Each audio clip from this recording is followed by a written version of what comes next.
Welcome to day 44 LeetCode top interview 150 solve करने का। आज हमारे पास प्रॉब्लम नंबर 1 टू सम। इसका डिफिकल्टी लेवल है इजी। सो यहाँ पर हम लोग को नम्स नाम से एक एरे दे रखा है और हम लोग को यहाँ पे फाइंड करना है टारगेट वैल्यू हमारी। सो सिंपली हमको इसके अंदर से दो एलिमेंट्स फाइंड करने हैं जिनका सम हमारे टारगेट वैल्यू के इक्वल होना चाहिए और हमें उसका बाद में इंडेक्स यहाँ पर रिटर्न करना है, ठीक है, उन दोनों एलिमेंट्स का। सो इसको हम सॉल्व करने के लिए आप लोग सिंपली यहाँ पर नेस्टेड लूप्स का भी यूज कर सकते हो। नेस्टेड लूप्स का आप यूज करते हो तो एक पॉइंटर आपका यहाँ होगा, एक पॉइंटर यहाँ होगा, इन दोनों का सम करते जाओगे तो जब तक आपको टारगेट वैल्यू नहीं मिलती तब तक आप लोग अपना नेस्टेड लूप्स आगे बढ़ाते जाओगे। जैसे आई वैल्यू यहाँ पर ये है तो 9 - 2 = 7 आपको जे में ढूंढना है। तो 7 यहाँ से हमारा जे पॉइंटर स्टार्ट होगा। यहाँ पर हम लोग को फर्स्ट वैल्यू हमारी जे मिल गई है, सो ये इक्वल टू 7 हो गया है। सो हम लोग को इन दोनों का जो है इंडेक्स वैल्यू यहाँ पर रिटर्न कर देना है, बस सिंपल। ठीक है, सो हम लोग को इसमें टारगेट वैल्यू के इक्वल हमारे दो एलिमेंट्स ढूंढने हैं जिनका सम हमारे टारगेट वैल्यू के इक्वल हो। ये हमारा क्वेश्चन हमसे कह रहा है। तो इस क्वेश्चन के कंस्ट्रेंट्स की बात कर लेते हैं। यहाँ पर नम्स डॉट लेंथ जो है, विच मीन्स इसकी जो लेंथ है वो 2 से लेकर 10⁴ तक एग्जिस्ट कर सकती है। मिनिमम इसके अंदर दो एलिमेंट जरूर होंगे, ठीक है। और नम्स डॉट आई जो है यहाँ पर nums dot I which means ये वैल्यू पर्टिकुलर एक वैल्यू -10⁹ से लेकर +10⁹ तक एग्जिस्ट कर सकती है। टारगेट वैल्यू भी सेम -10⁹ से लेकर +10⁹ तक एग्जिस्ट कर सकती है, विच मीन्स ये वाली वैल्यू, ठीक है। इसके बाद हम लोग ब्रूट फोर्स से स्टार्ट करेंगे और पूरा सॉल्यूशन तक जाएंगे। ब्रूट फोर्स में हमारे क्वेश्चन पैटर्न जो है एरे के अंदर आता है। टेक्निक हम लोग यूज करेंगे यहाँ पे नेस्टेड लूप्स, जो मैंने यहाँ पे नेस्टेड लूप्स बताया था। साइमल्टेनियस लूप्स का यूज करेंगे, आई और जे पॉइंटर वाले लूप्स का।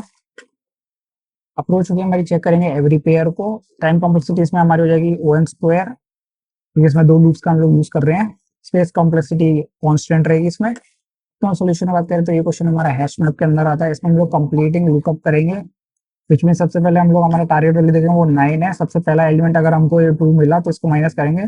देन कंप्लीटिंग के लिए ये वाला वैल्यू हमें चाहिए तो इसको हम लोग ढूंढेंगे, ठीक है। कैलकुलेट करेंगे और सेव करेंगे इसका इंडेक्स। इसमें हम लोग एक मैप क्रिएट करेंगे जिसके अंदर हम लोग हमारा जो भी वैल्यू होगा उसके इंडेक्स के साथ हम लोग यहाँ पर स्टोर करेंगे, ठीक है। इसकी टाइम कॉम्प्लेक्सिटी O(n) हो जाएगी, स्पेस कॉम्प्लेक्सिटी भी O(n) हो जाएगी, क्योंकि हम लोग इसमें पूरा जितना हमारा एरे होगा, जब तक हम लोग को एलिमेंट नहीं मिल जाता तब तक हम लोग हमारे वैल्यूज को मैप में अपडेट करते रहेंगे, तो उतना ही स्टोर हम लोग को स्टोरेज करना पड़ेगा। अब सॉल्यूशन की बात करें तो मैंने यहाँ पर ये सेम एग्जांपल ले रखा है 2 7 11 15। टारगेट वैल्यू हमारी 9 है। ब्रूट फोर्स सॉल्यूशन की बात करें तो सबसे पहले हम लोग हमारा आई पॉइंटर जो है वो यहाँ पर पॉइंट करेंगे और जे पॉइंटर हमारा एक आगे पॉइंट करेंगे i+1 पे, ठीक है। टारगेट वैल्यू हम लोग को यहाँ पर 9 फाइंड करना है। सो हमारा आई पॉइंटर यहाँ पर है, सो हमारी फर्स्ट वैल्यू ये हो गई। सो टारगेट माइनस आई, टारगेट माइनस आई करेंगे हम लोग तो हम लोग को हमारा रिमेनिंग वैल्यू यहाँ पर मिल जाएगा। रिमेनिंग वैल्यू हमारा 7 बचा। तो फर्स्ट आई जो है हमारी वैल्यू यहाँ पर 2 है, माइनस करेंगे तो 7 बचेगा। अब 7 वैल्यू हम लोगों को जे में ढूंढनी है। सो जे पॉइंटर को हम लोग आगे से i+1 से स्टार्ट करेंगे, इस पूरे के पूरे एरे पे बचे हुए एरे पर जे पॉइंटर हमारा यहाँ से स्टार्ट होगा। जैसे जे पॉइंटर स्टार्ट होगा, अगर ये वैल्यू हमारी 7 के इक्वल है, विच मीन्स ये वाला, सो हम लोग इन दोनों के इंडेक्स जो है रिटर्न कर देंगे, ठीक है। आई और जे हमारे यहाँ पर रिटर्न कर देंगे। अगर इक्वल नहीं आता तो हम लोग और आगे जाएंगे और ऐसे करके ढूंढते रहेंगे, ठीक है। तो ये हमारा ब्रूट फोर्स सॉल्यूशन होगा। इसमें आप लोग नेक्स्ट लूप्स का यूज करेंगे। अब हमारे ऑप्टिमल सॉल्यूशन की बात कर लेते हैं हम लोग। मैंने यहाँ पर दूसरा एग्जांपल रखा है 3 2 4। यहाँ हमारी टारगेट वैल्यू है 6, ठीक है। हम लोग ये फाइंड करना है। तो सबसे पहले हम लोग हमारा मैप क्रिएट करेंगे, यूकेल से मैप क्रिएट करेंगे। सो हमारा जो लूप है वो यहाँ से स्टार्ट होगा आई से, बीच में फर्स्ट 0 इंडेक्स है, ठीक है। सो हमको जो फर्स्ट वैल्यू हमारी मिलती है वो यहाँ पर 3 है, ठीक है। सो अब हम लोग चेक करेंगे ये जो वैल्यू है ये हमारे टारगेट से माइनस करने के बाद कितनी वैल्यू अभी भी बच गई। तो यहाँ पर 3 बच गई, ठीक है। सो हमारे पास 3 यहाँ पर एक वैल्यू आ गई है। सो इसको हम लोग क्या करेंगे, ये वैल्यू जो है हमारी, हम इसको ढूंढेंगे। ये जो रिमेनिंग वैल्यू है क्या ये हमारे मैप के अंदर एग्जिस्ट करती है? अगर करती है तो हम लोग यहाँ से इसका इंडेक्स वैल्यू यहाँ से पिक कर लेंगे, ठीक है। बट ये हमारी कोई भी हमारी यहाँ पर वैल्यू जो एग्जिस्ट नहीं करती मैप के अंदर, सो हम लोग क्या करेंगे, हमारे आई पॉइंटर को आगे बढ़ाएंगे। उससे पहले हमारे पास जो वैल्यू आई थी, मतलब ये वाली वैल्यू, इसको हम लोग हमारे मैप के अंदर स्टोर कर देंगे 3 और इसका इंडेक्स वैल्यू लिख देंगे यहाँ पर, ठीक है। यहाँ पर इंडेक्सेस होंगे और यहाँ पर हमारी वैल्यू होगी, ठीक है। सो अब हमारा आई पॉइंटर यहाँ पर आ गया है नेक्स्ट पॉइंट पर। सो यहाँ पर अब हम लोग चेक करेंगे क्या ये वैल्यू जो है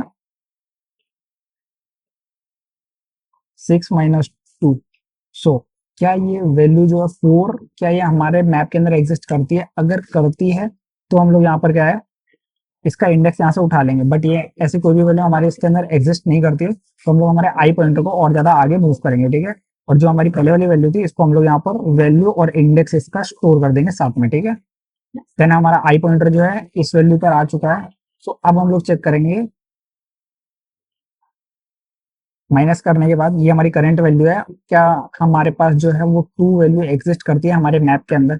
यस, हमारे पास टू वैल्यू जो है वो एग्जिस्ट करती है हमारे मैप के अंदर, और इसका इंडेक्स जो है वो यहाँ पर 1 है, ठीक है।